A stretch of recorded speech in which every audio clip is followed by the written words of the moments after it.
Still in Brooklyn, lullabies chime crooked. For the harrowed and the shooken, back to dose me, back to hold the high closely. For the sparrows and the butchers, see the blood moon, hunter's moon, hear the howling. For the habit and the hammered and the coward, and the magic with the haunted and the doubted. There were ghosts here, there's a presence, there's a power. It's the tightrope of a tank with the piranhas. For the frazzled, it's a moment, it's a promise. To be broke down, to be low down, to be honest. Another showdown with the boozy and the conscious. For the Aggie, with the baggie, with the bottle. With a smile, with a sip, with a swallow. And don't you ever try to say that you're not one of us, my love. You ought to touch me, untrusted with the same tomorrow. I'm still living like a $4 Vic. A lot of trouble for a little bit of wind.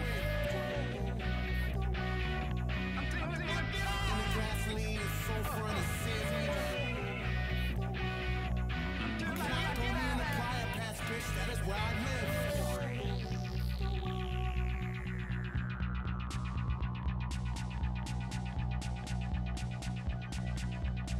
This album is dedicated to Cool Tail.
To the zealots, to the monarchs. What up, brainiacs? Compulsively acidic brainiacs. Repulsively predictable painiacs. To the liars. For the devil's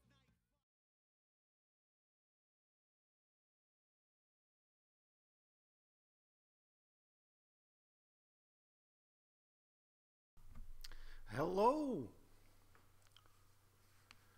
So, you're hearing me in 480p? How do I sound in 480p?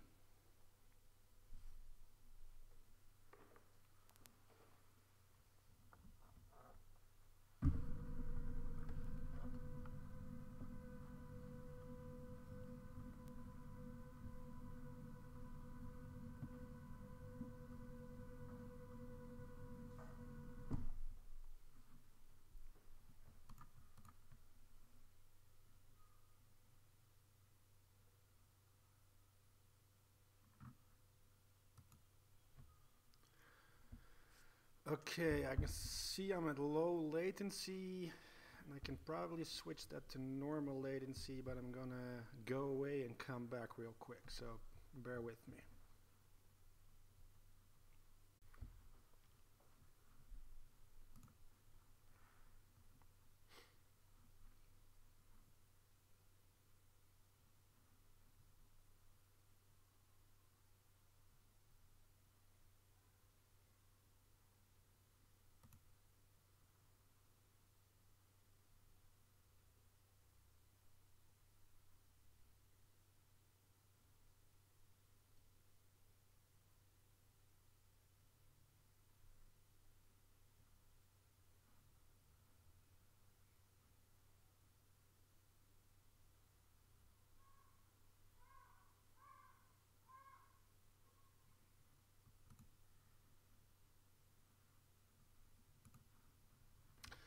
So I'm back now. Hoping you still can hear me and that I'm in glorious 1080p now.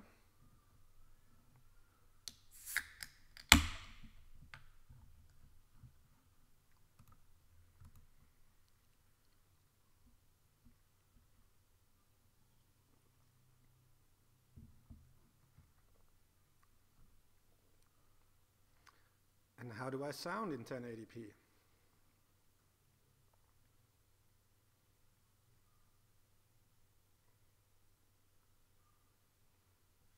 Alrighty then. Well, that means we can get started. Very welcome to all of you on this wonderful live stream, which is a new thing for me, so I hope it's going to go well.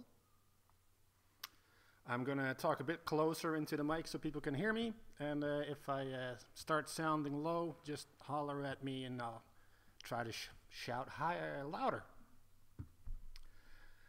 What I want to be talking about today is a little something called slice transforms and input maps. This is something that we added on Resolume 6 because we got a lot of requests about making more looks on your stages instead of having one output going to your stage. Having one look where everything looks the same, is scaled the same. People, you guys and girls want to have different looks. You want to play with the stage because that's essentially what a VJ does. One of the things that we added is the slice transform, and to explain what a slice transform is, I'm gonna have to explain to you what a pixel map is. And a pixel map is essentially how a LED processor translates the pixels that go to your stage. And that, well, the first time that was explained to me, it took me about 3 hours before I got it. And yeah, so let's try to make that a bit quicker than 3 hours.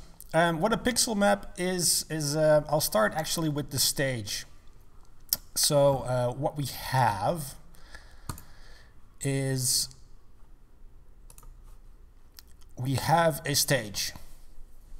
And this particular stage is the stage for Tomorrowland in 2013.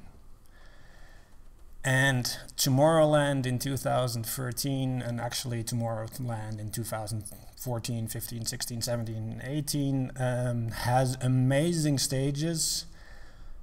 They're not the most challenging to VJ on. Right here we have a stage with 3 screens, one in the center and 2 on the left and right. And the pixel map is how those screens are controlled. And the pixel map, you get that from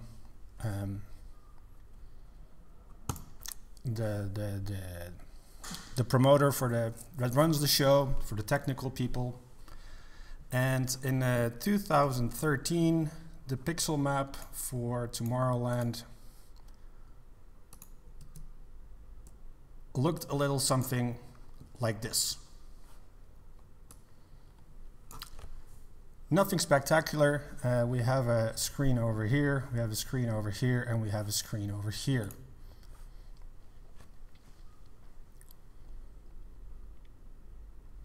And the first thing that you always do is you make sure that your output matches what is going on the stage. So we do that by loading up this pixel map as an output guide on the output transformation, and we would connect to a display. In this case, I'm doing some virtual trickery going via Syphon. So I'm going out via Syphon, and somewhere else I'm doing trickery and going in via Syphon. And what I'll do is I'll toggle on show in output, that all my guides, everything that I'm doing here, also goes out the output. And now you see on the stage that the center screen is in the center, stage left is on the right, and stage right is on the left. All good.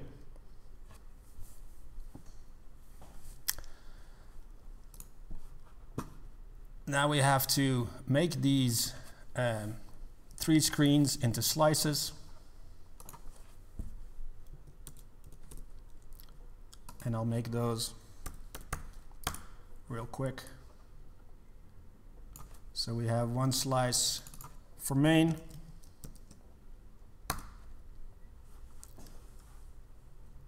We make another slice for side L, which is 480 by 480.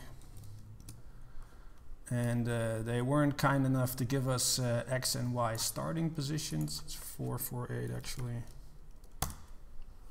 So this is handy. We can turn on the 8x8 LED grid, and that helps us snap exactly to where that slice is. And so that's my side L. And we'll make a copy of that. And it turns out that's not snapping to 4 to 8 pixels either, which apparently was possible in 2013 already. We're all good. So that's probably starting at 500. Yeah, there we go. So far, nothing spectacular. If you've made a pixel map before, you've done this 1,000 times. If this is new to you, basically you're just copying what the LED provider gives to you, and you make sure that those numbers all line up. To be really sure that things are going correctly, we can use some new tricks that were added in the 606 updates, which is identify slices, where I can mouse over my slices and you will see them lighting up.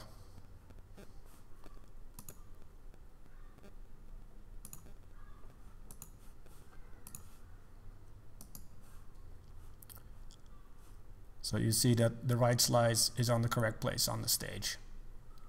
Middle, side L, side R. Yay, all good.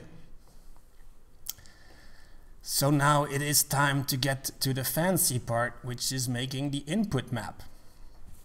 Because this output map, this pixel processor thing, essentially it has nothing to do with how this stage looks. It is just a technical thing for the LED processor to minimize the amount of pixels that run around the cable. It's boring, it's something we have to deal with, but it's not where the fun part happens. The fun part happens on the input selection side, which is where we essentially recreate the stage. And we do that by selecting all the slices that I created and say match output shape.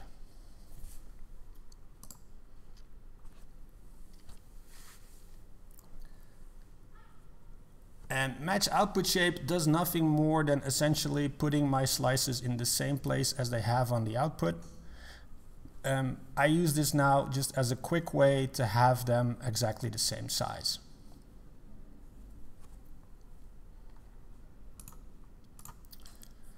Then what I'll do is I'll try to recreate the look of the Tomorrowland stage inside my composition.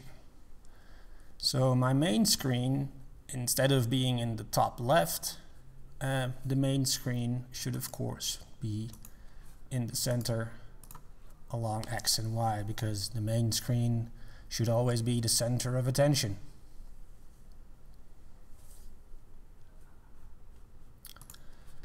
Then I'll place my side screen, well, roughly in the same place where the side screens are on the stage. Now in this particular case, I don't want to put them all the way over here because, yeah, I'm not gonna make one big image across everything anyway, but I'll just put them over here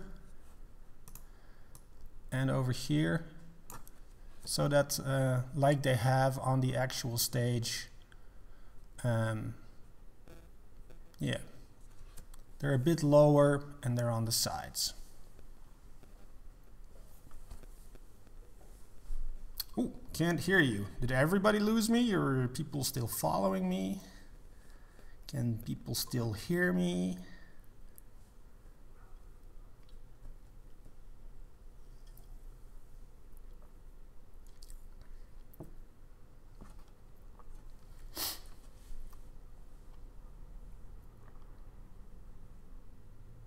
Is the chat just gone? That could be a thing. Well, okay. Hooray! This delay is fun to work with. Is everybody understanding me what I'm talking about here?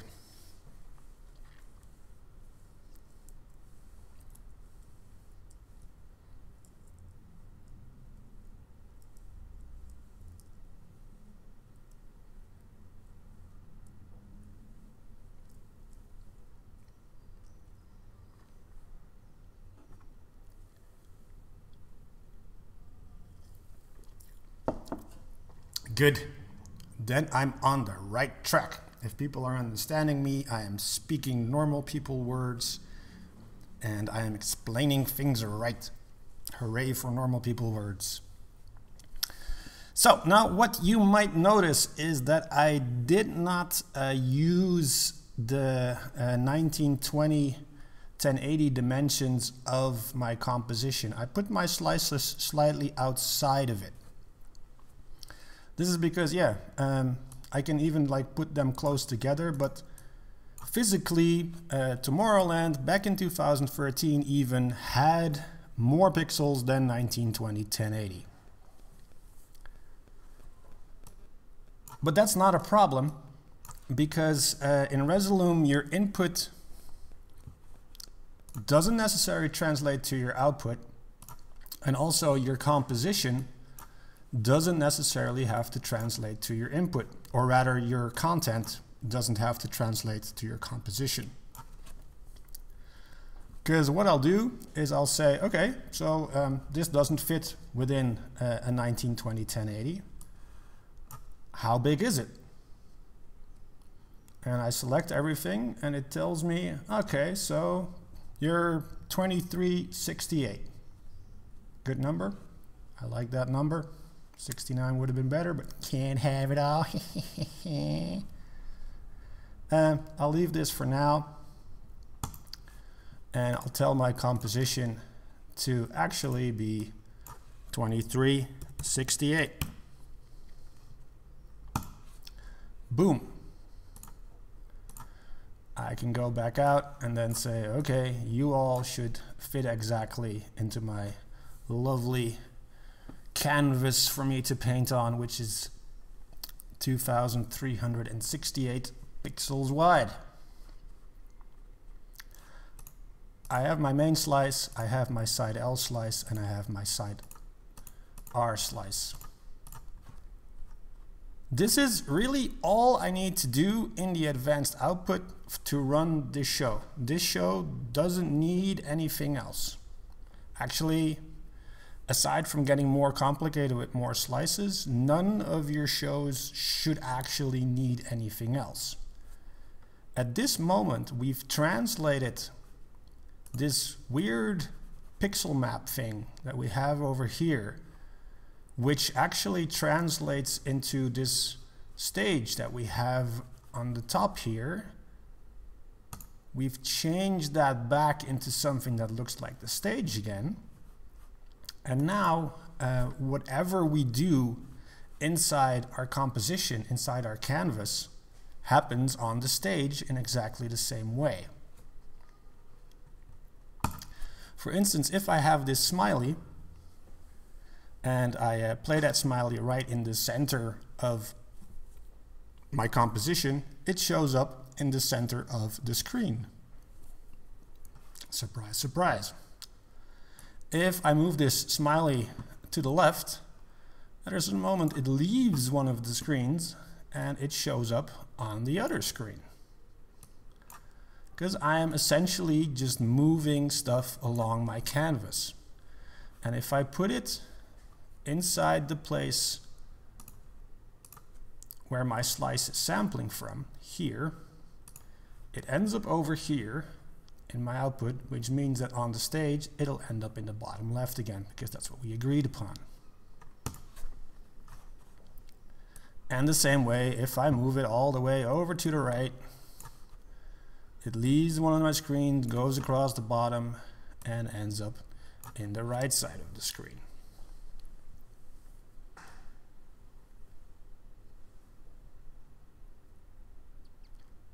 Now this is amazing, because this means that I can use everything that I have in my arsenal to make pretty pictures on this stage.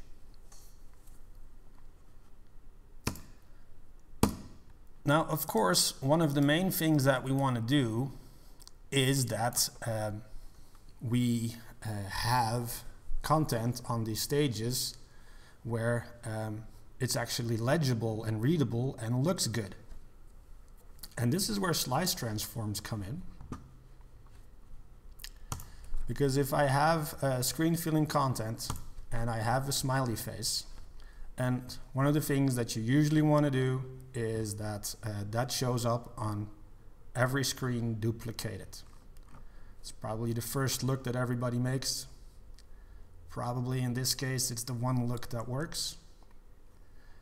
And we can do that by using the slice transforms. And the slice transforms are available as a new menu, a new panel. It's available via the view menu. You can toggle slow slice, show slices. And a new tab will appear, a new panel will appear, which actually has all the slices in it that you have available in your current advanced output. And what you can do with that is you can drag that onto the composition. And I'm taking the whole screen now, just my screen one, which is going out via Syphon. And when I release that, it automatically duplicates across all my slices.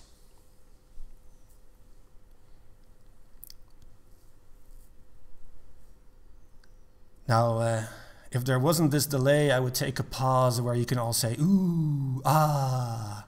I'm not going to spend 2 seconds or like 20 seconds, however much this delay is on that joke. So, you know, you can say ooh, ah, if you want in the chat. It would be awesome. You know, give me a confidence boost, but you know, you don't have to. It's all good.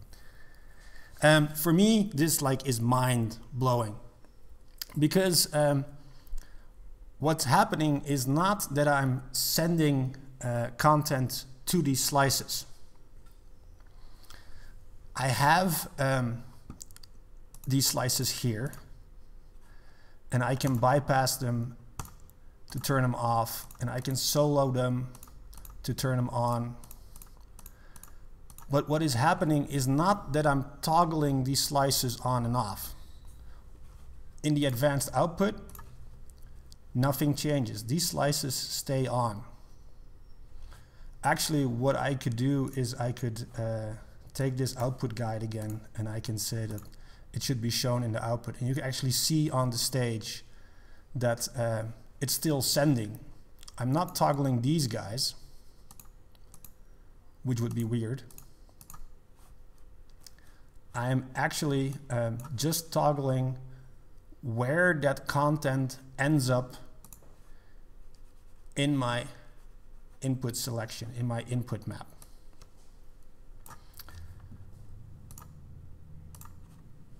And for this particular stage, that's not so. It's not so dramatic, because you could probably do this in multiple ways. But for instance, one of the great things you can do now is switch it to mask mode, where the content stays pretty much where it is. So my bottom left and my bottom right stay in the same place, and my smiley just goes in the middle. And I could have a DJ name to go on the top as well. Major Tom will be playing a lot of shows today. And I can go from a look where everything goes over 3 screens combined to a fill look where it's on every one of them, and go back and forth and back and forth. And you can map that to MIDI or to your keyboard or click it, or you can make presets out of it. It's just an effect like all the others. Now the magic of this is that this actually follows your advanced output. So let's say that during the show I decide, I don't really like that these side screens are lower than the others. I mean, the gap between everything is too big anyway, and I'm just gonna put everything at the same height. And I can actually do that by making sure I'm in the input selection, and I drag this up, and you see that the slice actually follows here. And I can drag it up till it's at the same height, and at that point it's just sampling from the middle. And you know, maybe I think that looks better. I press save and close again, and from that moment on it's always sampling from the middle. And when I hit fill, it samples from, puts everything in the middle, and I don't have to change anything. The same way, let's say that now the LED provider says, oh my god, something's wrong, we can't use this output map anymore, the main screen has to be on the right side and these screens have to be in the bottom, and you need to send out at a different resolution. That's perfectly fine. I can do all that just by clicking and dragging and filling out the numbers, the new numbers that they want. My input selection stays the same. I don't have to mess around with that. And this is really where the slice transforms start saving your life, because Tomorrowland 2013 was boring. It probably was a great show, fun stuff happened, but VJing wise it was boring. Let's move on to another stage, unless you guys have questions.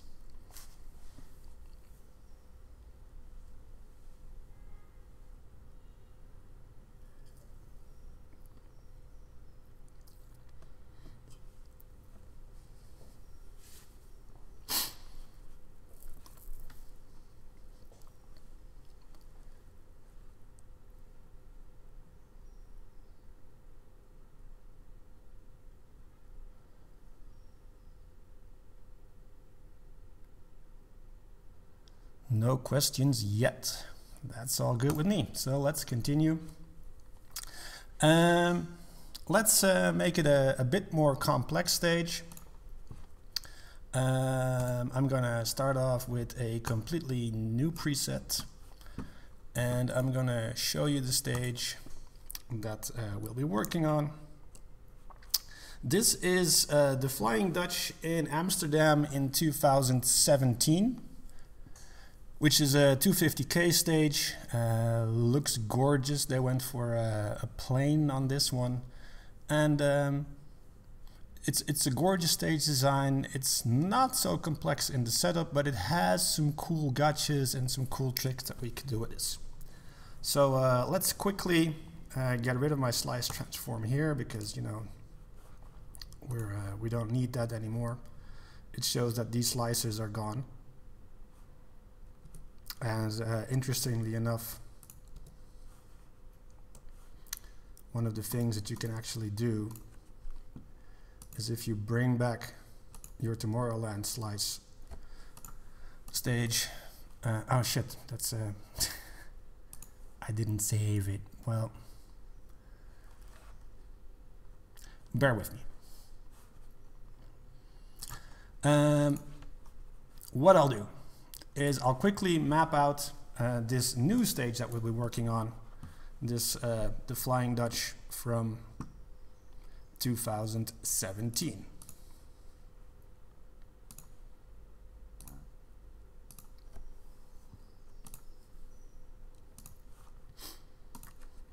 And I'm gonna drag in these output maps again. So this one was using 3 outputs. So I'll use another screen for output 2 and yet another screen for output 3. Again, nothing too crazy. There were some fun shapes on it that we can work with.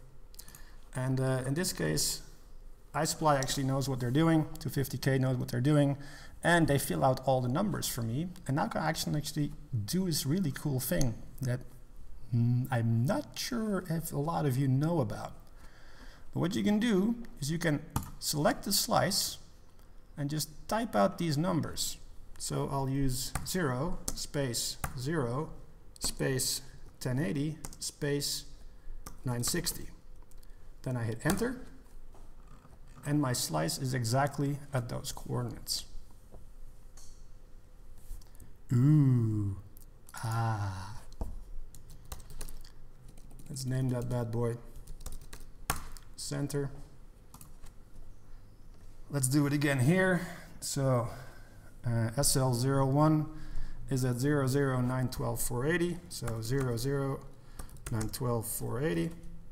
Boom.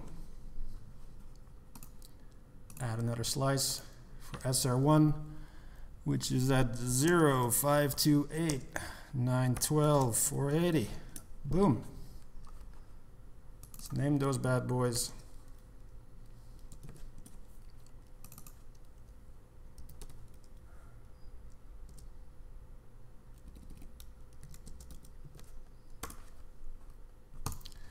And do the last thing in the last screen where we're at 00768 720.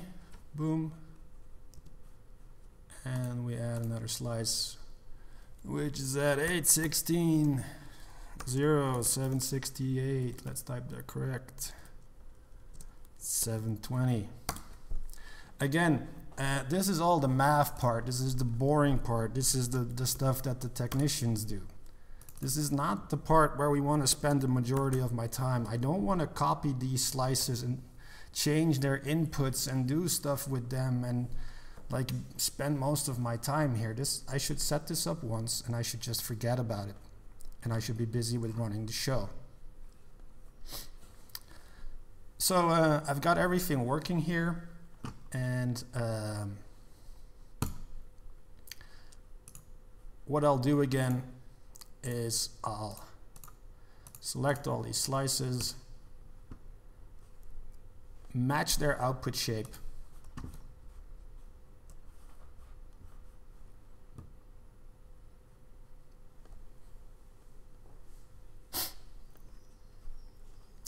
I got some ooh-ahs, that's good. Did I do it wrong with the naming? I always have problems with SR and SL. So let's check if I got it right. So SL1 is stage left 1, SR1 is stage right 1, and I got it wrong. Somebody's paying attention.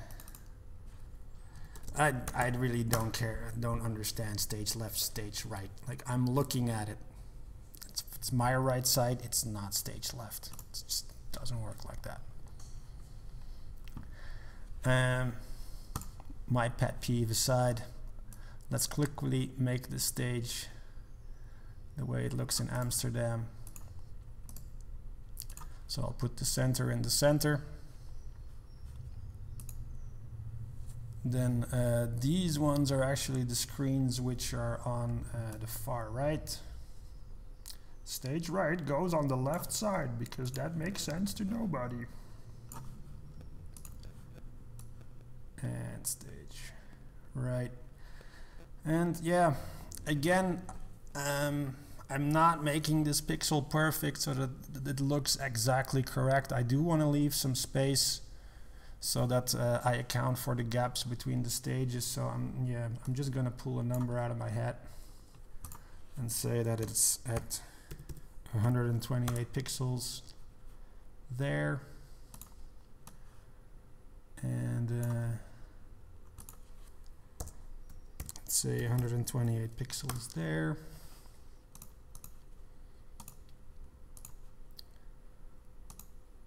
Let's see if that's actually correct with what I had planned.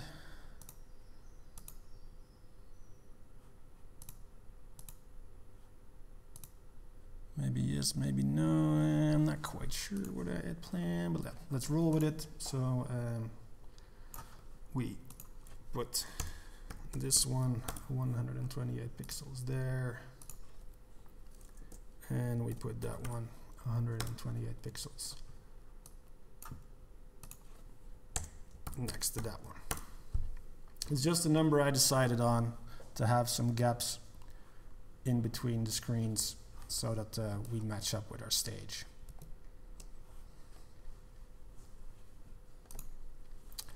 Again, we go way over the 2368 that we were working on. Now we're going up to 4,952. Which is impressive. Well, you know, it's 3 outputs. So let's match that. 4,952. I'll leave the 1080 for the height because it's not that much bigger anyway. Hit apply. Put my content in the center. Save and close. Put a test card on.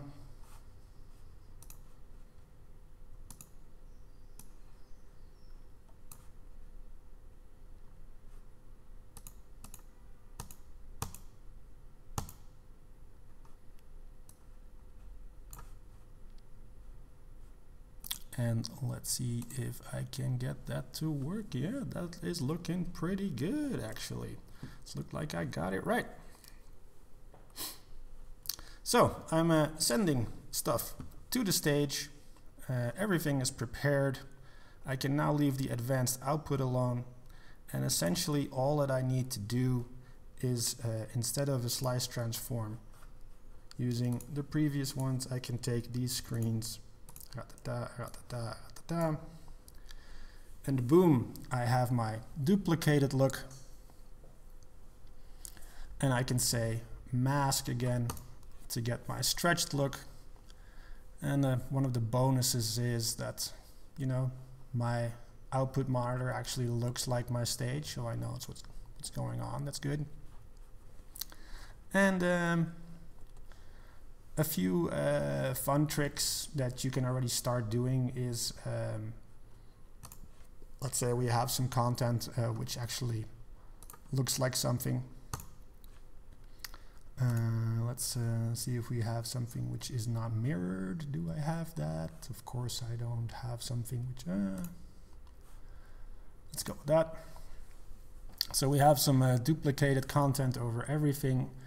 And instead of this, this one look, I can already start doing fun things where I say, okay, on the stage right side, let's flip those around. So I'm getting more of a mirrored look. Yeah, that's nice, that's nice. Actually, if I want it to be really, really mirrored, because I'm working on a canvas, I can actually also just use a mirror effect. Place it before the slice transform, put it on mask. I have a mirror look here, or I have a filled look here. I can start playing with the stage more. I can do with it what I want. So mirror, too much of mirror is never a good thing.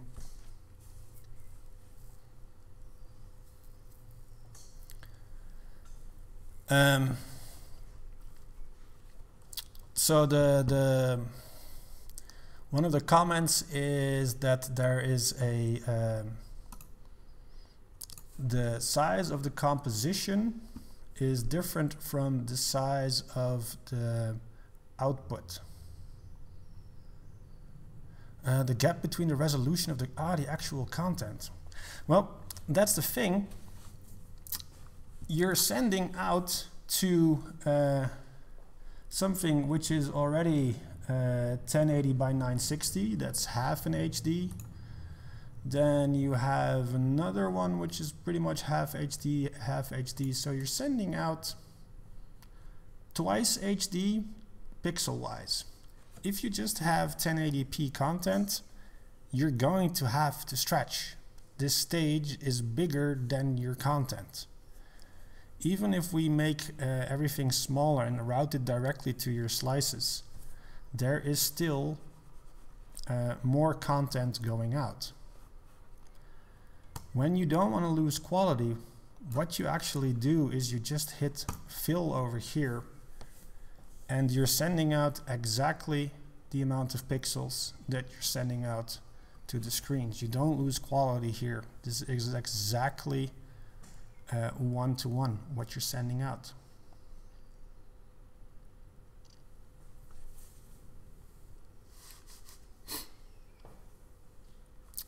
Now, what I like to do is I don't really do this thing where I have one look where everything is everywhere, and then maybe I stretch it out for another look. Like, that's maybe two things that I can do. That gets a bit dull for me.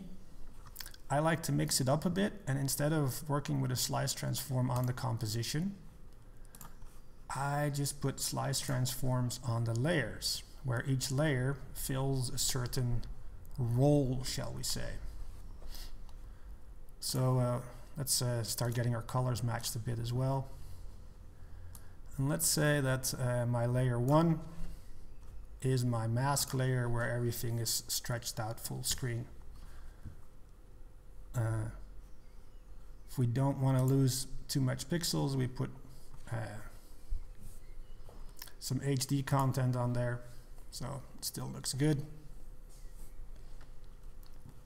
And on the second layer, actually,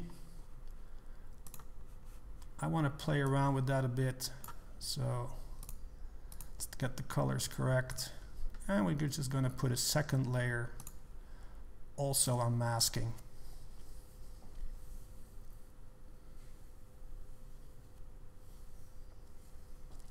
And yeah, this is just my background layer. I want to have that run over everything so it looks as if the stage is one big thing.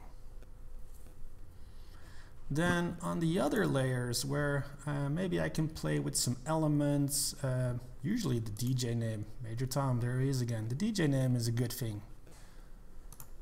And the DJ name, I want to put that on all the screens, but put it on fill. I need to scale it down a bit so it actually it's actually legible on the screens, and because of the triangle shape I have to pull it down a bit again. But these are all things which are easily adjusted while I'm looking at the stage, and things look good. And then I can do maybe some nice stuff where I have another element, and that element doesn't appear on all the screens, it only appears on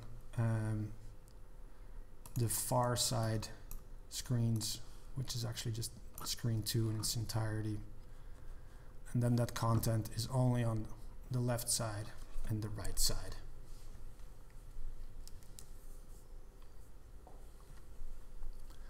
So now instead of putting content on the composition, putting the slice transforms on the composition, switching between one look, I can start making looks between all three of them. Play with a different look per layer, and then when I trigger content into that layer, it only appears on those screens, and the content here, that's fine, and the content here, that's also good.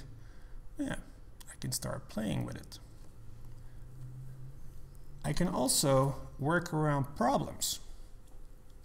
Because one thing that we didn't really count on and we didn't factor in is that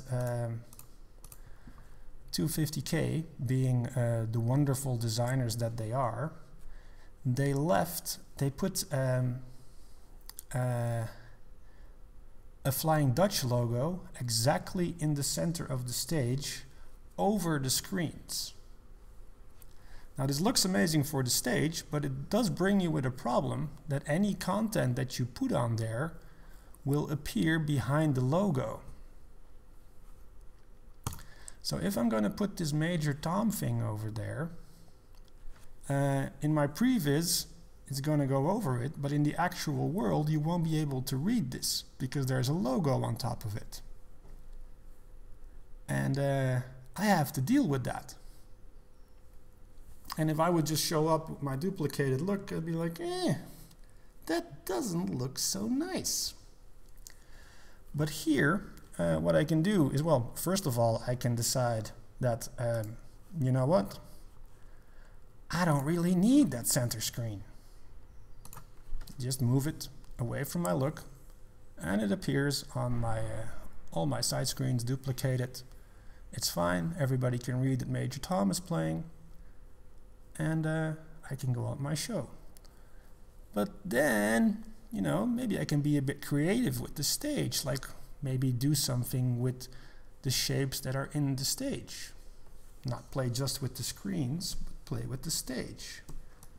So what I can do is I can take my my Major Tom loop, and instead of putting the slice transform on the layer, I can put it on the clip as well. And then there it stays in the same place. That's cool. Oh, wait. Looks like that didn't actually move. Ah, yes, I remember this. So, there. We have Major Tom looking the same way. Here we have Major Tom exactly in the center, which doesn't look so good, but I can now, because I'm working with the clip level, I can just put that down and I can scale that. And I can fit that exactly where the gap is in the stage design, so that Major Tom looks as if he's in the D for the Flying Dutch logo. And now when I want to play with this look, I leave this on, and then I trigger another clip to have another look.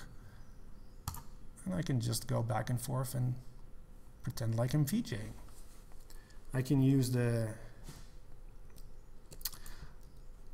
update thumbnail thing to get my thumbnails updated. Well, this is really tiny, so you don't see it, but so that I know which one is which. I'm actually just running a second instance of Arena, capturing my Syphon output and then mapping that back onto the stage really hastily and very full of mistakes. So there's no software that I'm running. I'm just cheating a bit with a second version of Arena. So we're 50 minutes in. Are you guys bored yet?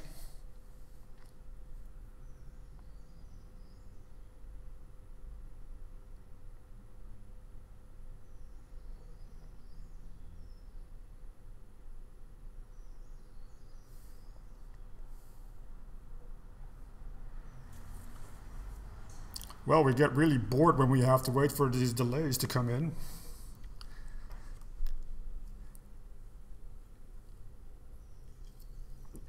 This is going to be so fun for the people watching this back. Like, why is he quiet for 20 seconds? It's stupid. Carry on. Let's carry on. Let's make that happen. Let's go for another stage, for a bigger one. Because last year, people were also playing at Creamfields, which I found out via the internet that that stage is called the Arch, because it looks very arch-like for some reason. Creamfields must be an amazingly fun stage to play on. Haven't had the pleasure yet. technically and creatively, technically it's getting complex, it's getting there, it's becoming fun, but creatively you can still do a lot. Essentially those are just still screens. And I'm going to save you the boring part of me filling all those slice numbers, but of course I have cream fields prepared where, let's get rid of this because this is fun for later. Cream fields was one 4K output where we had the stage right columns, we had the stage left columns, then we had the upstage screen, we had the header at the top, and we had the riser or DJ booth all set up nicely inside a 4K one. On the input selection, again, I did this thing where I selected all my slices, said match output shape, and then put them in a position where they are relative to the real world. Then I say, how big is this? Well, now we're getting into some real pixel area. We're 5696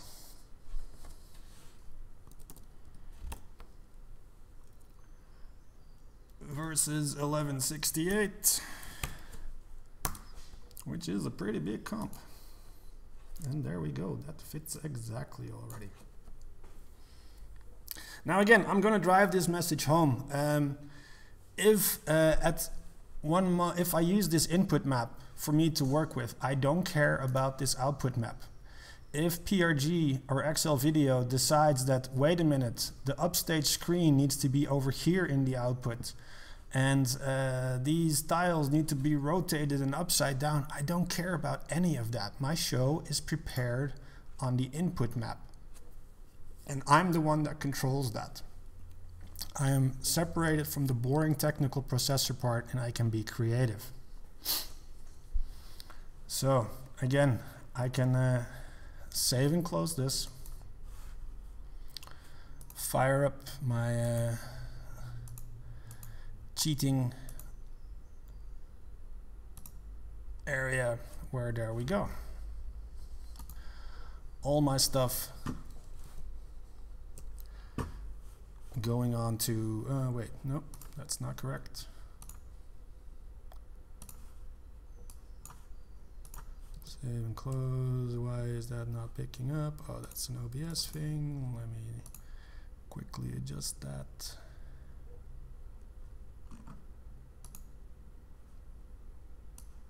That's not good. That's not good. Hold on while we experience technical difficulties.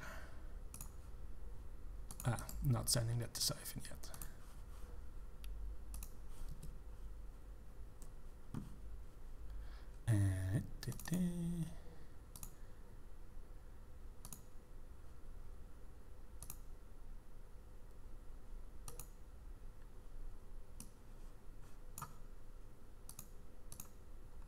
There we go.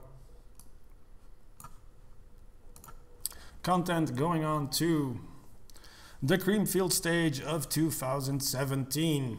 Now, yeah, as you can already see on this big black output, is that it's essentially a stage with 3 focal points. There's a backscreen in the middle, and those columns actually just make up a pretty cool 1920 1080 output. And I can already put content over there and get my stretched look across. And if I'm using 4K content, I'm not stretching that up so much. You can get away with this on the stage to get that look everywhere. Now, of course, this is the most basic look. This is probably the most boring look. And what you want to do is you want to play with those focal points. You want to have something in the middle. You want to have something on the middle, and you want to have it duplicated on the sides. Now here comes the part where some people actually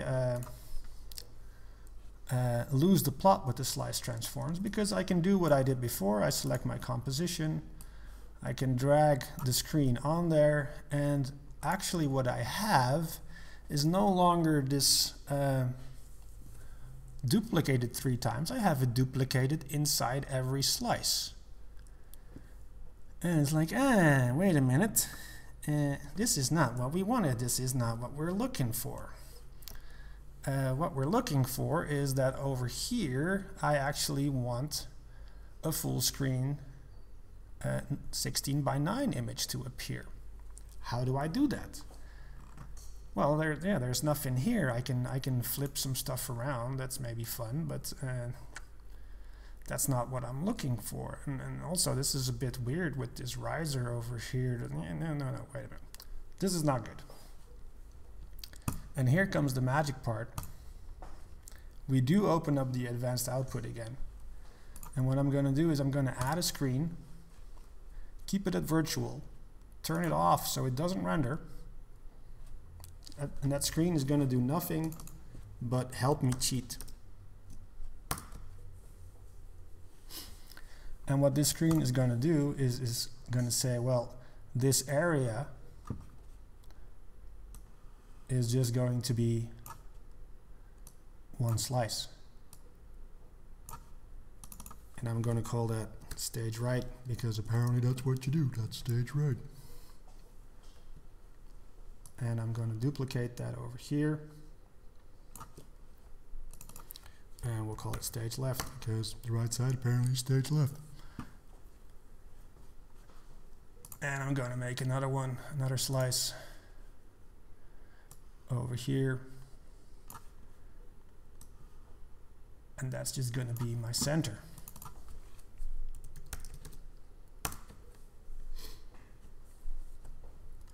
And these slices, they don't have to do anything. I can actually turn them off if we want it. I can make them really small.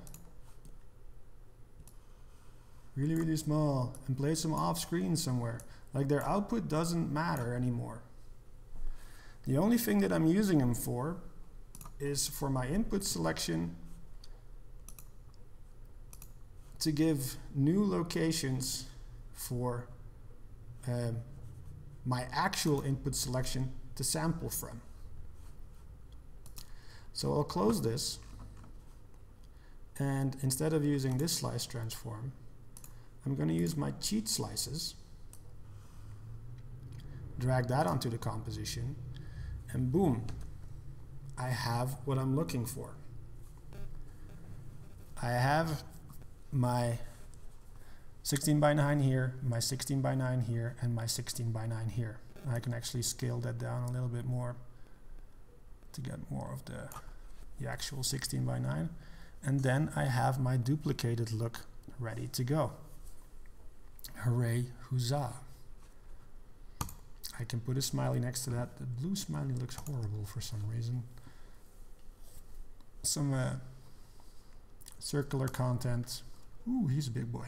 He's a big boy. And there we go, my duplicated look. If I really wanted to, I could make my composition look more like the stage.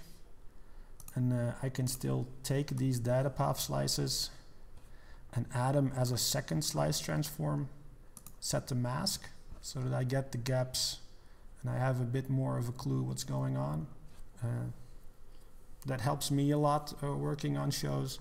Also, processing wise, this doesn't take up that much extra rendering, so you're good with that.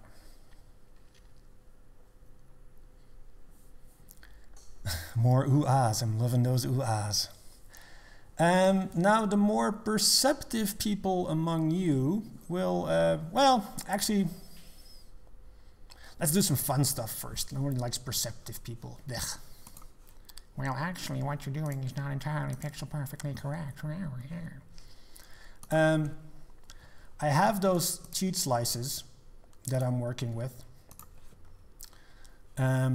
But I can still do fun things with this stage. So again, I'm not going to do this the same thing over everything, because that's boring.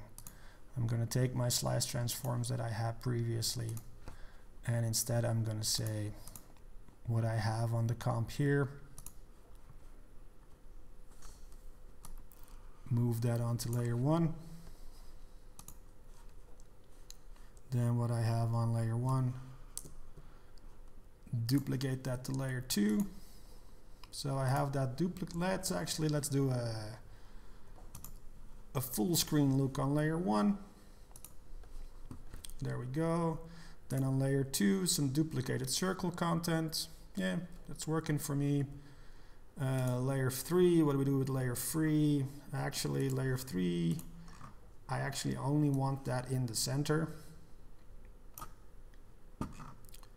That doesn't change so much. Well, it doesn't leave the center screen now. So that's actually pretty cool.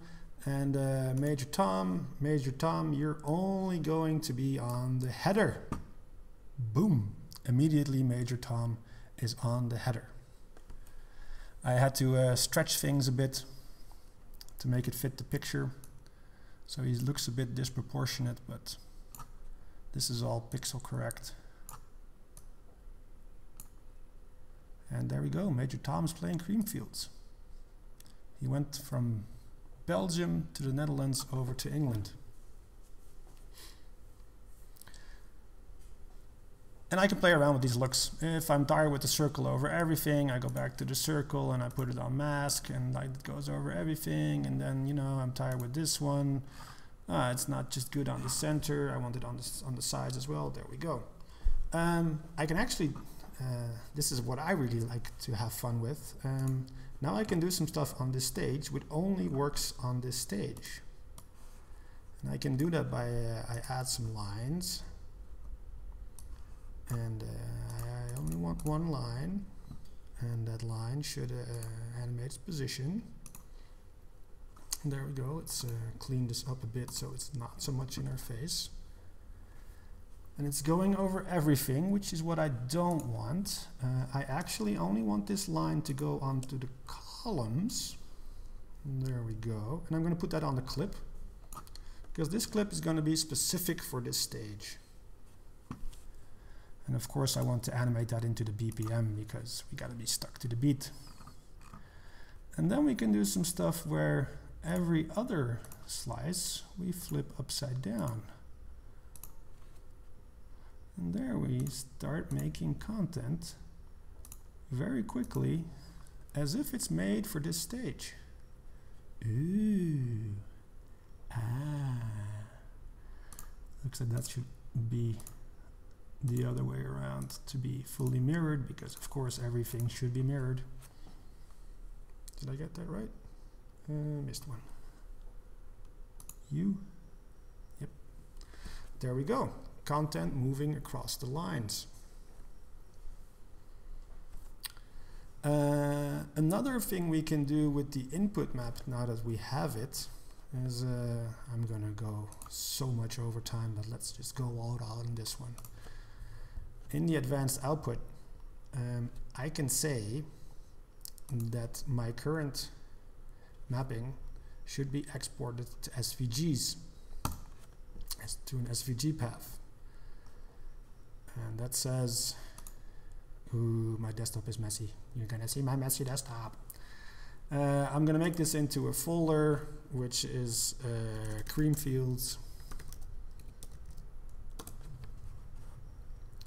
Say open, because that's what a folder path is called on a Mac, and that gives me my input as an SVG and my output screen for the data path and my output screen for the cheats.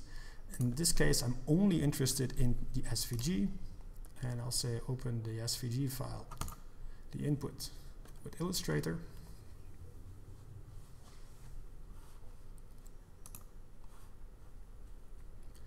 And now we see if running 2 instances of Arena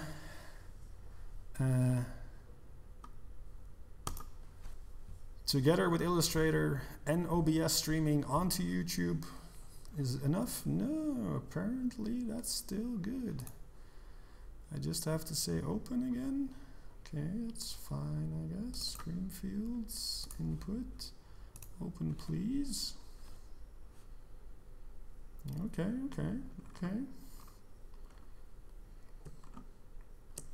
That gives me all my screens.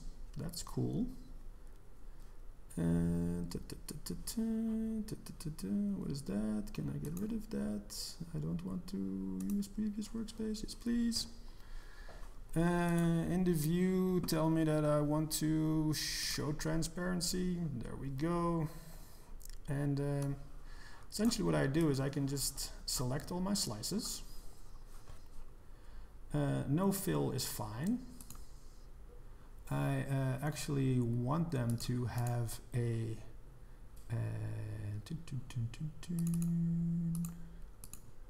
not a black stroke, but I want them to have a white stroke.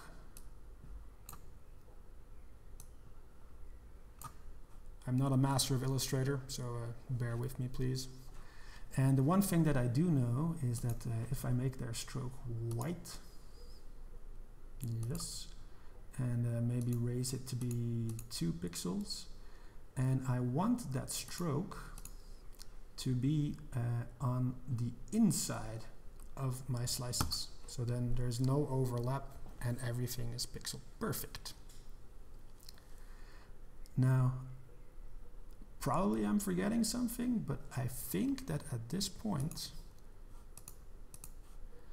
I can actually say that I want to export this for screens. I want to export the artboard.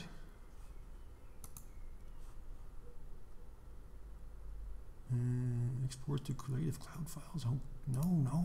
Why did they change things? Just save it as something. Save it as a PNG. Is that cool? No, I can't do that. Oh my god. Like, this is the one thing that I do in export as. Yay. PNG, there we go. Input PNG, use the artboard, please, yes. Let's put it in that same folder, that's also good. Make the background transparent, yes please. Transparent. I can't make transparent. Then put it on black. I can't put it on black. What's going on here? No, I'm not back in the same place.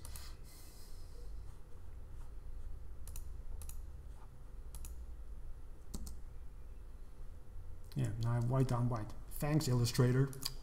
Oh, thanks, Obama. So, well, if you know what you're doing in Illustrator, if you're like a better illustrator than me, you could probably do this and actually export this on transparent. For some reason, I can't do that. I'm supposed to use a white background,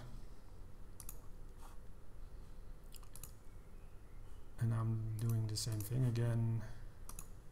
Oh, this is where I lose everybody.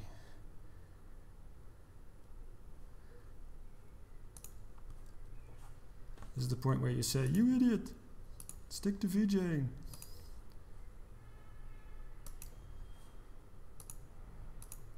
Why can't I change that? Ah, hooray, now I can't change it, hooray.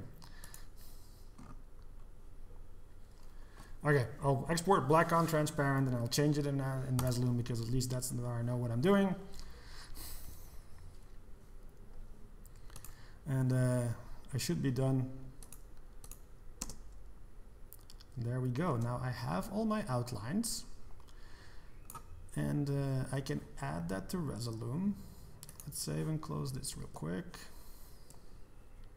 So I got my input 1 PNG going in there. Let's make it this a bit cleaner. And you can tell that's behind the thing for you, and then I'll add an invert effect to that because I like coming up with solutions and not seeing problems. And boom, I have these outlines and they're going all across the stage. That's good. And actually, if you check in the advanced output, I've actually got that down exactly on the inside of all my slices. Ooh. Pixel perfection.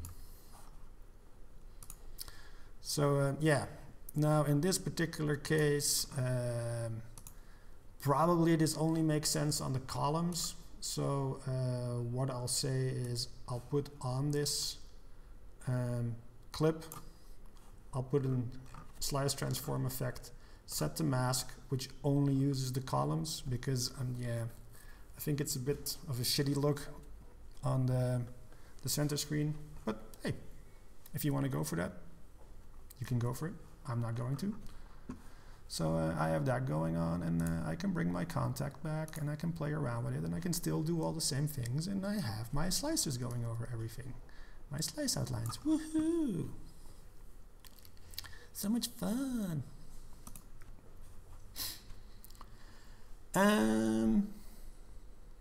Okay, now the people that are really paying attention, they will have noticed that I'm actually cheating with my cheat slices a bit.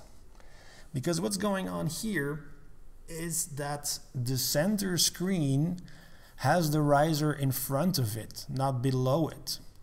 They're set onto the stage so that what's happening is that this screen should be a little bit higher if you really want to make it look as if one continuous image is going across over everything.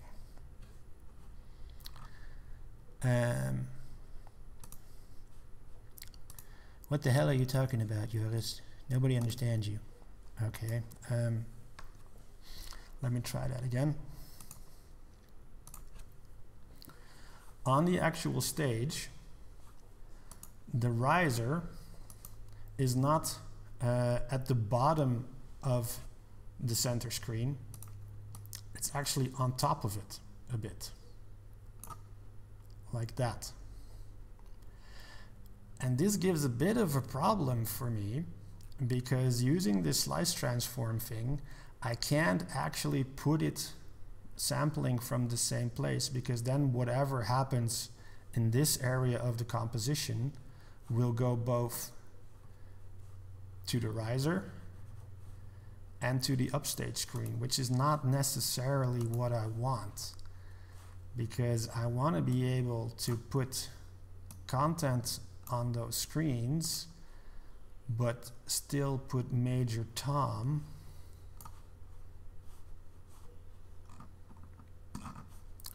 onto the riser.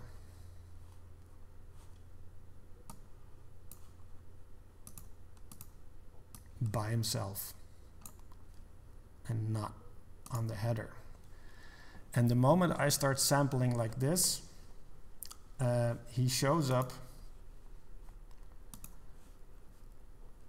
in the riser, but also on the upstage screen, which is not necessarily what I want. Trust me, there are people that get upset about these things, and I am one of them. So what I'll do is I'll use a little trick that it's actually, I've seen several people come up with this one on their own without me telling them, which is good. I love seeing that stuff. We can do more cheatsy slices, because what we can do is, if we want to have this as a one continuous image over everything, is we take another slice and we put it in the cheat screen, and in the cheat screen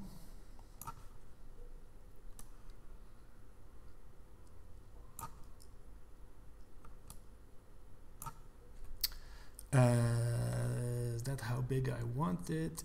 Yes.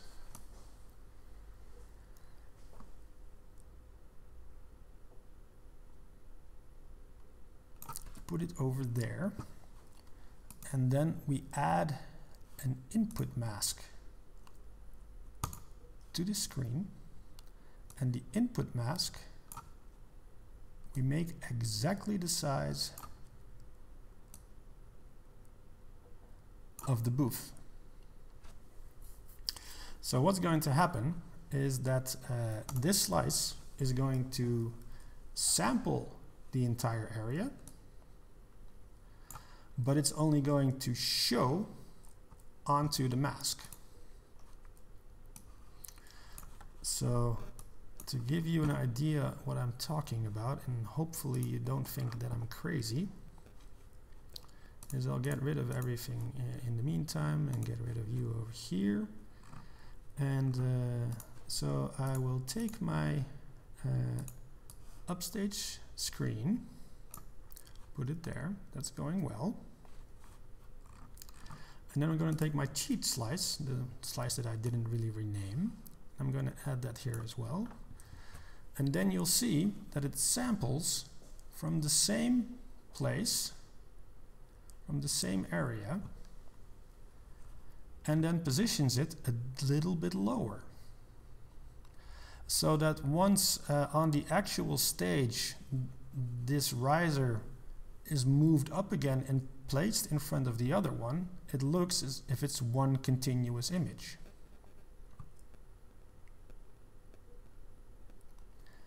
But I can still address them individually. Maybe this is the point where I lost everybody. And if this was a class, I would look into the classroom and look into your eyes and see if we're still understanding each other. But maybe I lost everybody, so I'm going to do a quick delay break. And you can say, huh, what? Or, ooh, ah, or can you just do outlines again? That's also good.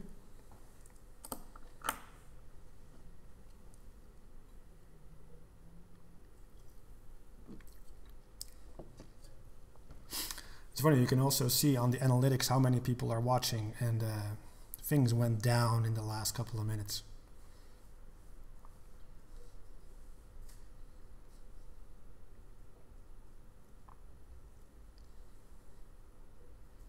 Well, the good thing about recaps is you can watch it again, but probably I should explain it differently, because it is a difficult concept to wrap your head around in the beginning. So my problem is that, let's get rid of these.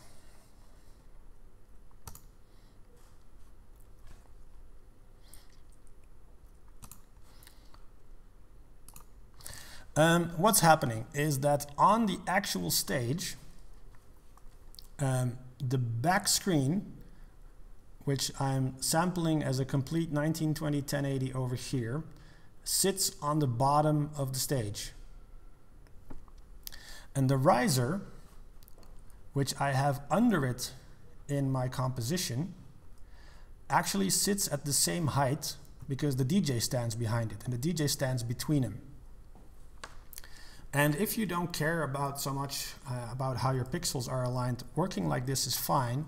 But if you're one of those people that wants to have one continuous image across everything, you actually want it to look as if the riser and the screen behind it are showing the same pixels. So it's like it's one image. And you still are able to address it as a separate screen because it sits in its own place in the composition. So to show my problem again, if I would do it like this, well, you know, there we go. This is actually already showing the problem. Not Major you, Major Tom. We're done with you. We don't like you, Major Tom. This is not one continuous screen. This is a one continuous screen here, but should I, when they move this up on the actual stage, because it sits higher, it's too high. And what I want is that the bottom of my upstage, this, is also shown here on the riser. Problem is clear, solution not. There we go. Then that's the easy part. So what I can do is I can take something that samples from the same place as the upstage, taking this area, but only displays in this area. And I do that by creating a slice. So let's go back. And it's a little bit bigger, so there is going to be some more cheating. So I'll call this center or perspective riser. Perspective riser. So, and yeah. So we have center, which samples over everything. And I have perspective riser, which samples from exactly the same place. I could have copied it, but that would have been too easy. And what I will do is I will say that the perspective riser has an input mask. And the input mask, for some reason, is all the way over there. What's going on here? Wait.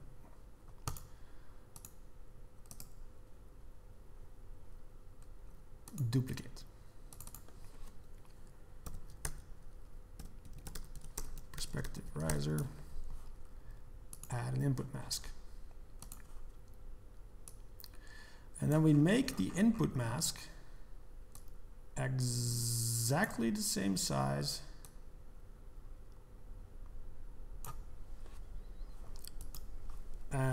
as that one. And we make this one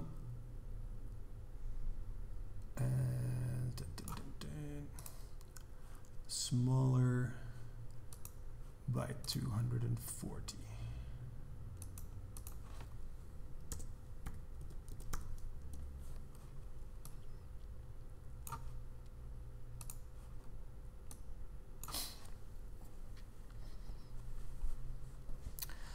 So now bear with me. I'm going to close this.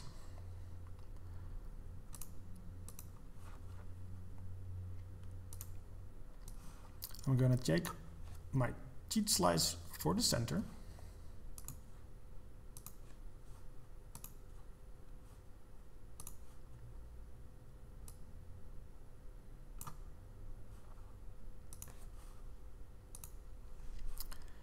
And then I'm going to take my perspective riser and put that one also there. And what you see is that now it displays at the bottom of the center slice, it displays the bottom of my circle, and on the perspective riser it also displays that same part of the circle. Once that gets onto the stage over here, that gets moved up again and it looks as one continuous image again.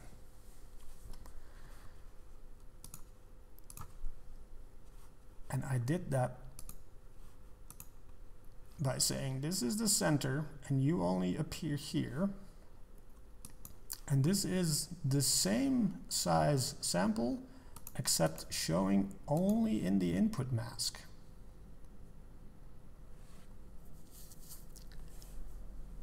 Now I hope that the problem is more clear.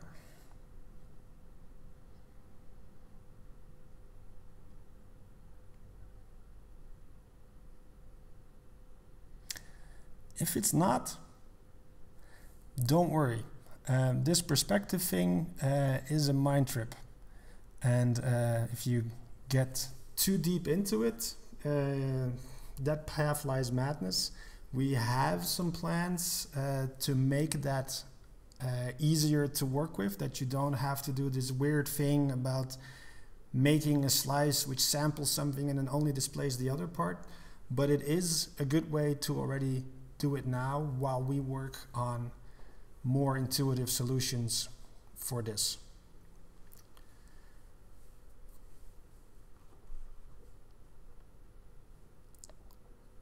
People are getting it. That's amazing.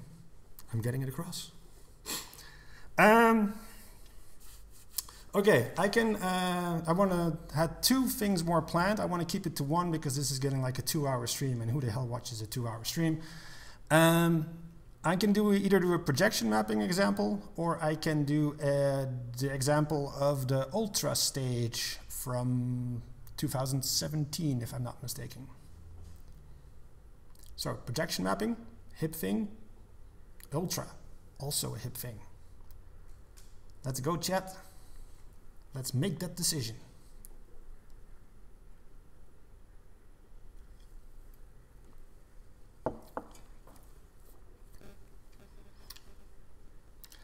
So we got 1 vote for Ultra, 2 votes for Ultra. Oh, we got a swing for projection mapping.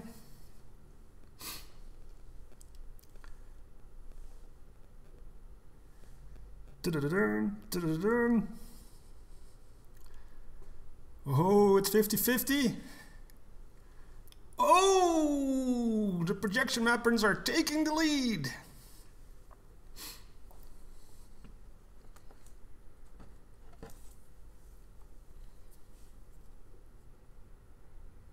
Well, it's 3-2 for projection mapping, which, hey, I wasn't expecting that. Yeah, there we go. They're taking it by a landslide. You know what? I'll just ram Ultra through because, like, who cares about Ultra, right? Ultra in 2017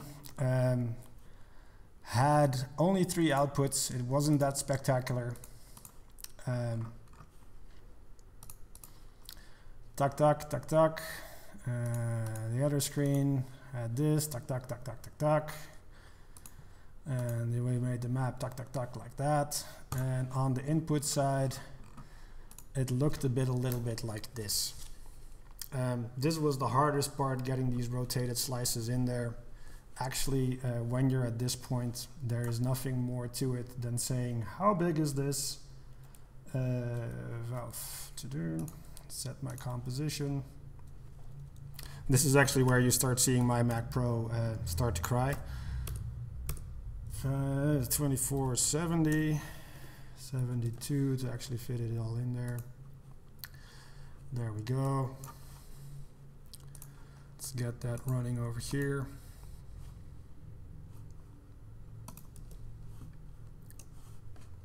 There we have Ultra. And yeah, again, the trick is not that crazy. I just take all my screens and whoop it da. Damn, I have Ultra mapped. Except you don't see it mapped. Because I still need to switch my cheat thing over here to show Ultra mapped. How to Syphon. Yay, we have Ultra mapped.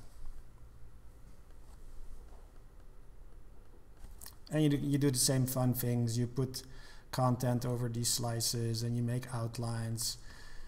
And again, to drive this home, if you have this working correctly, if you have this input map set up, you can start making your content as soon as you get the output map and the way the stage looks. You can start building this a month in advance. You can start rendering 3D stuff according to this outline over here.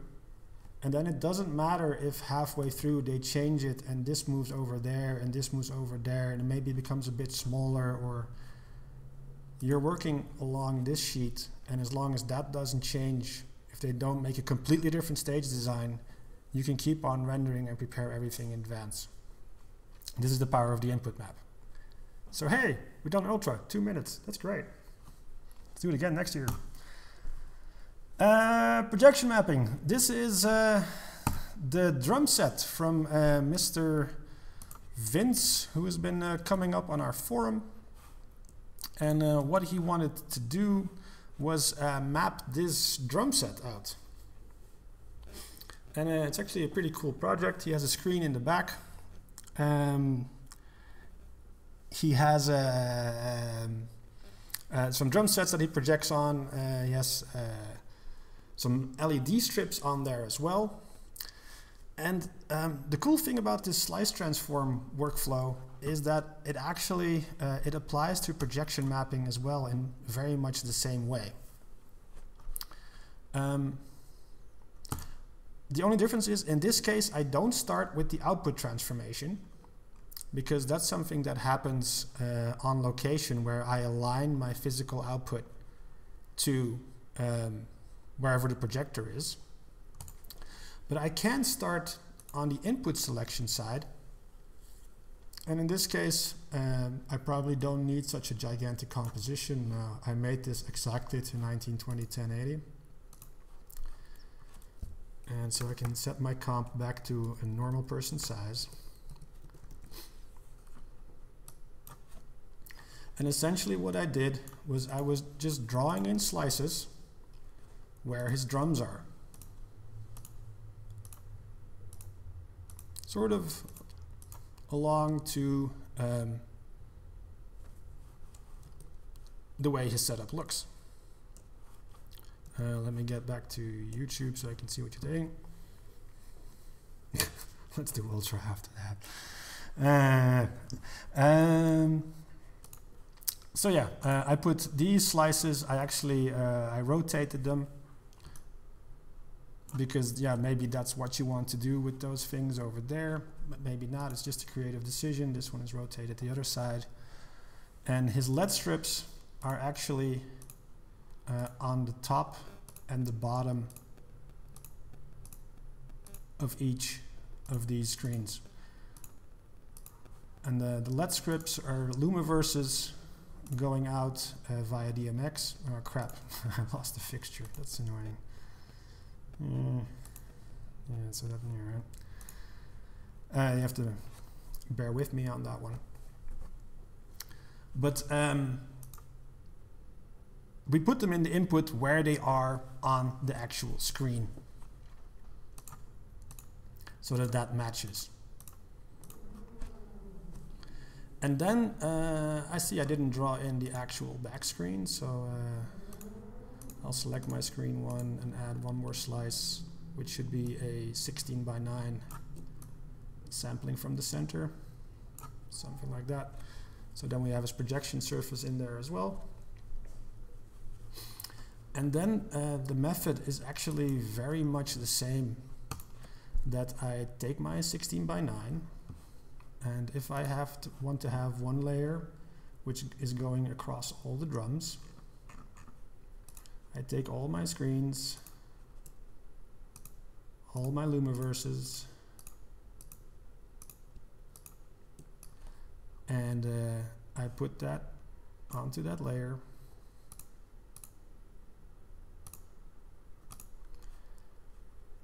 And I mask it.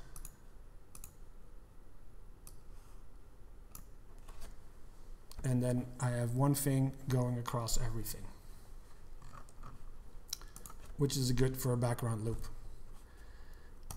If I want to have the smiley, our wonderful smiley guy, let's bring him back, we've had fun with him, and I want to have that only on the drums, I take the slices which are only drums, drag it on there, make them a bit bigger, then I have content. I should probably show how that's happening on the drums.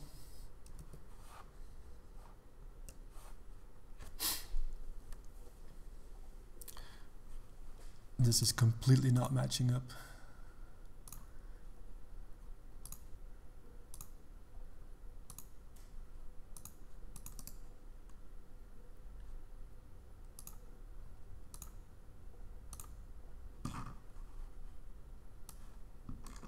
Bear with me. Tick-tock. Yeah. So that gives us something of an idea of what we're going with. No, it doesn't. You don't see anything at all anymore.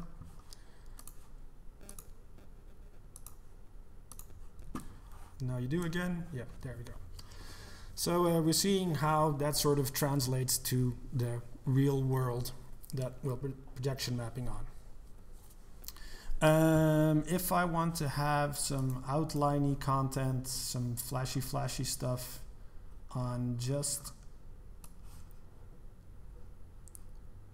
the LED strips, take a solid color, make that fully white, and from my slices select just my slices, and then bloop, that's going on to the LED strips. And in this particular case, I don't want the LED strips to appear in my projection mapping thing. We'll fix that later.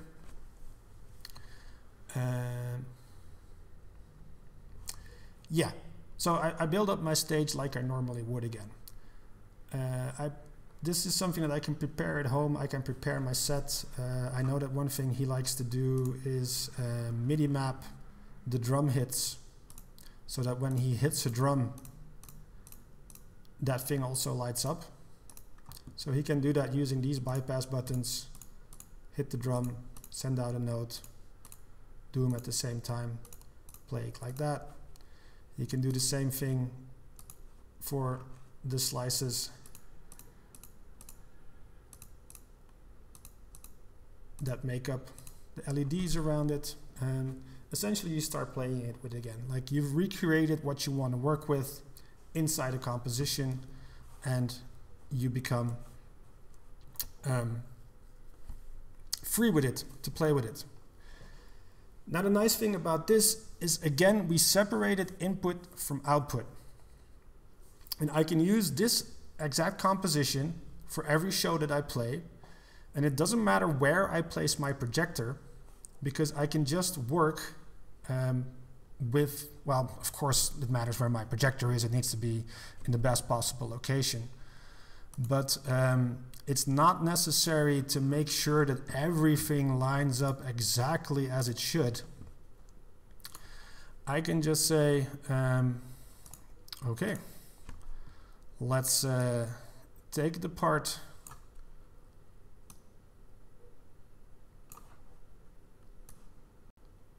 which is my center screen, and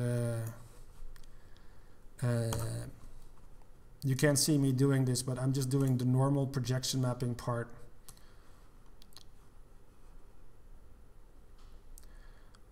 Where I align things to how they look on the stage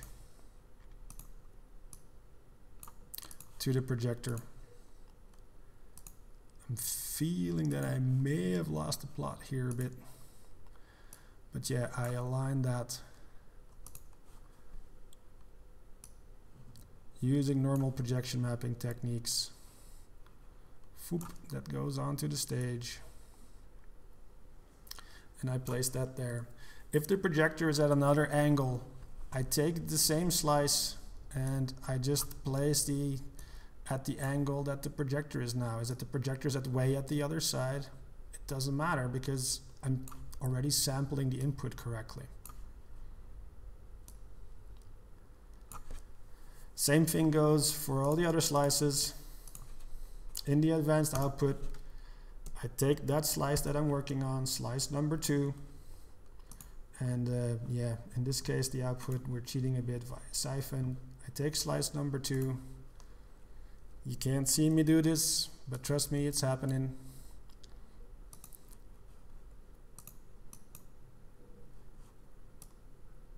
Slice number 2 gets added. And slice number 2 just gets positioned in exactly the same space where it needs to be. And I do my projection mapping thing. Same trick. This is a bit more work than the LED screen, because yeah, you're dealing with the real world, you're not dealing in math and numbers, but it's the same workflow. It's building the input map, which matches what you want to project on, and then later on, this whole mapping it to the physical world is the boring part. It's the digital outlining. So now that I have that left thing working correctly the way I want it, and I want to put a smiley on there, I unpass, poof. And for some reason, does it show up in the output correctly? Ooh, yes, it does. Oh my God, it's amazing.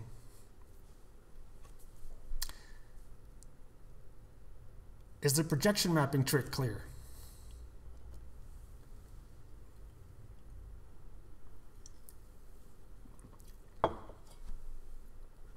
Should be right, it's not that difficult.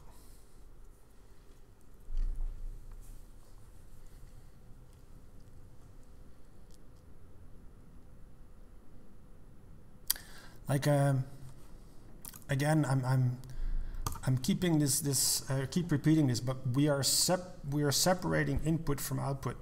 Like if at some point this show happens somewhere where there is not a back projection surface, but there is actually a LED screen.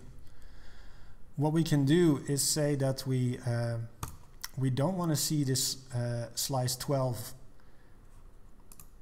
in the actual output.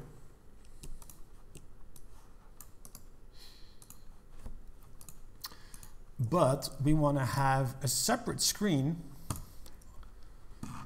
which goes to the LED surface. So he has a projector.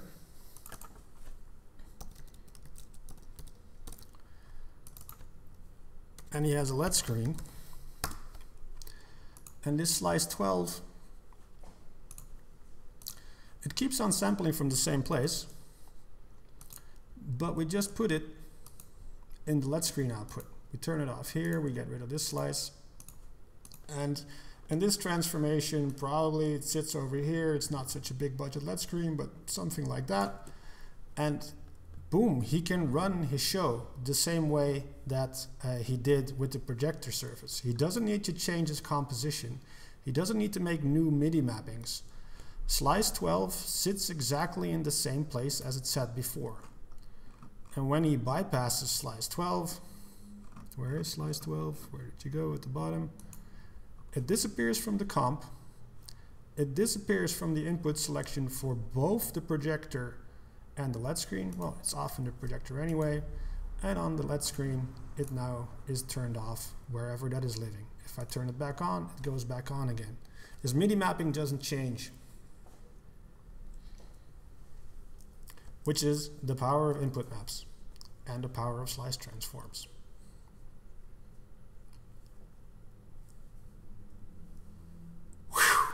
I have been talking for 1 hour and 44 minutes, and I love the sound of my own voice. No, I don't. So I'm going to give you one more chance for questions. Pick my brain. And if not, I'm going to have a beer and sleep very soundly. So holler with your questions.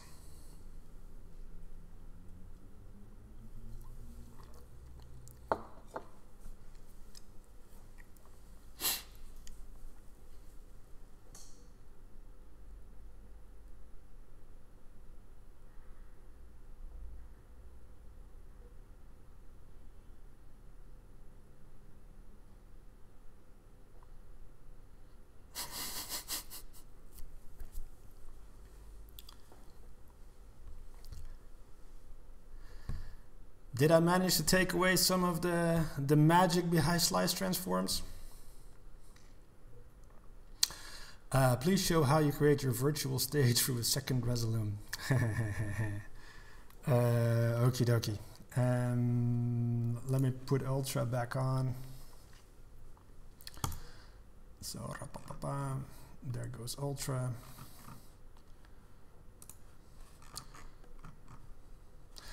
Actually, you can see now these turn red because it lost them.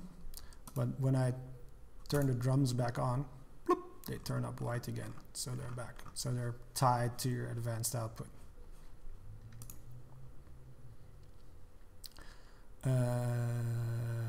Ultra.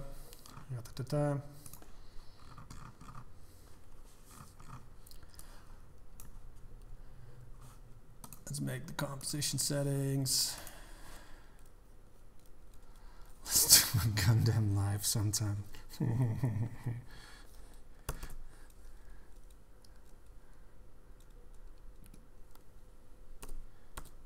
If I had a camera, I could show you the Gundam that lives on my desk.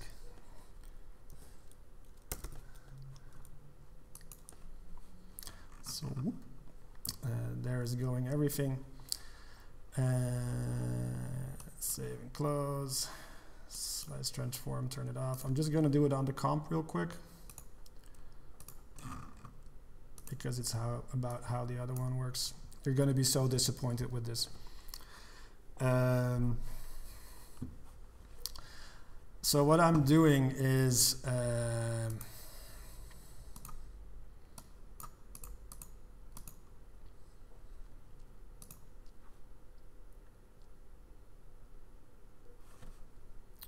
see if I can get it back to how it was.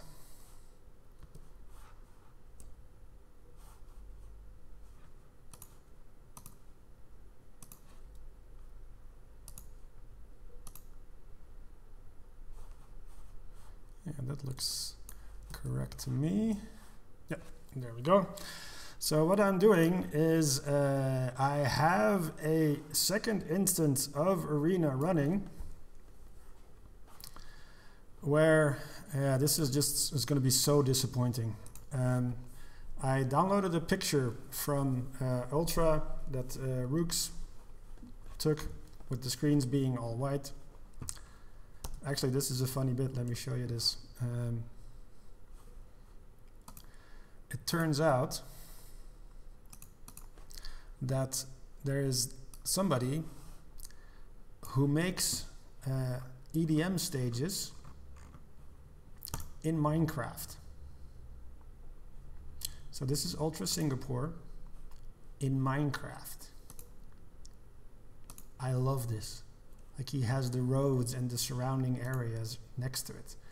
And he has the 2015 Tomorrowland stage in Minecraft. This is so amazing. I love this. Anyways, let's not get sidetracked because I wanted to drink beer. I have a picture. I scaled it up so I see only that part. It's being bypassed.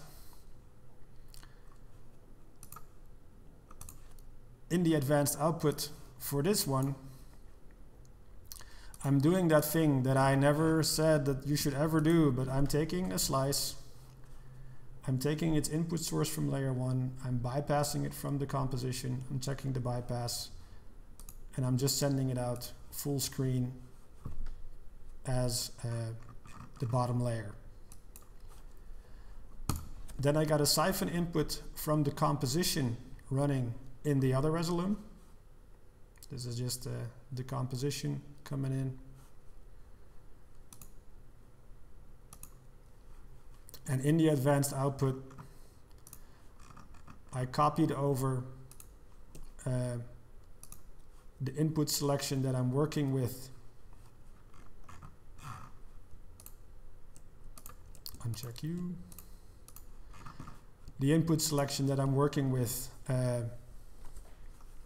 on the other side, so I get the exact same sample locations, and then I basically map that over where things are in the picture. And I even tried to get the Beziers in there, and yeah, totally disappointing, right? But hey, I got the U in there.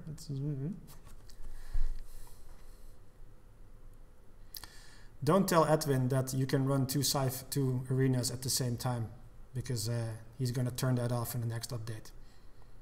And probably you don't want to do that, because if I had the frames per second on the whole time, you'd be laughing.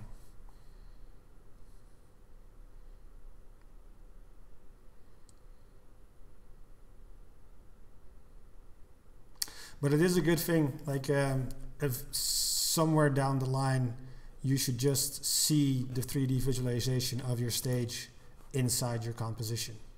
That's really where you want to be. That's how you want to VJ. Like, these input maps is one step in the direction. Next step, the stage. All right, guys, thank you very much for listening to my going on and on and on by myself for almost 2 hours. Hope slice transforms are less of a magical mystery to you, and hopefully I'll see you at a festival somewhere this summer, and you're gonna run an amazing show using all sorts of different looks on all parts of the stage, and it's gonna be flashy, whoopie, and of course what you need to make it really flashy and really good is you need to use the Chaser app, which also works with input maps, of course.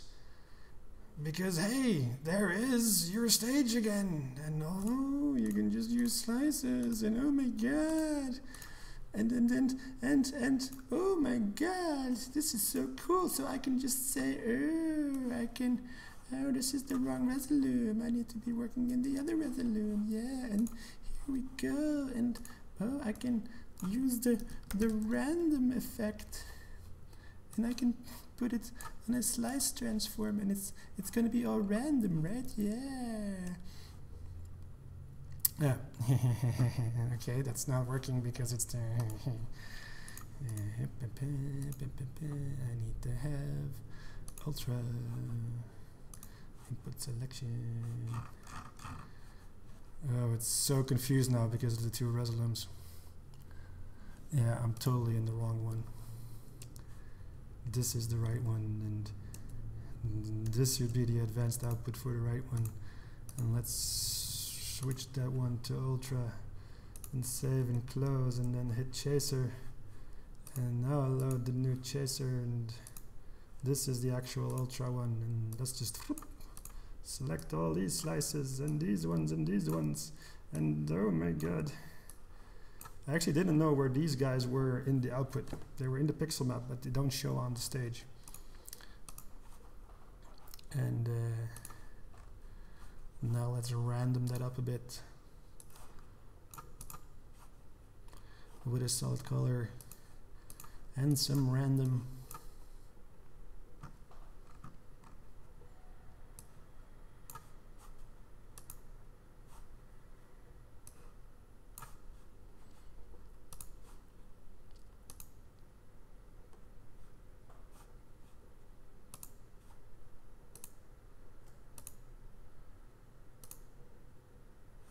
Yeah, now it's working. I had a mask on it.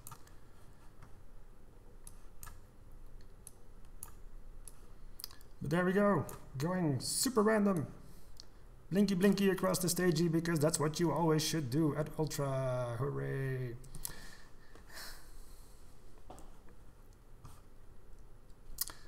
Yeah, Pintje, time for a beer. Thanks guys, love you, see you next time, and be safe and cool and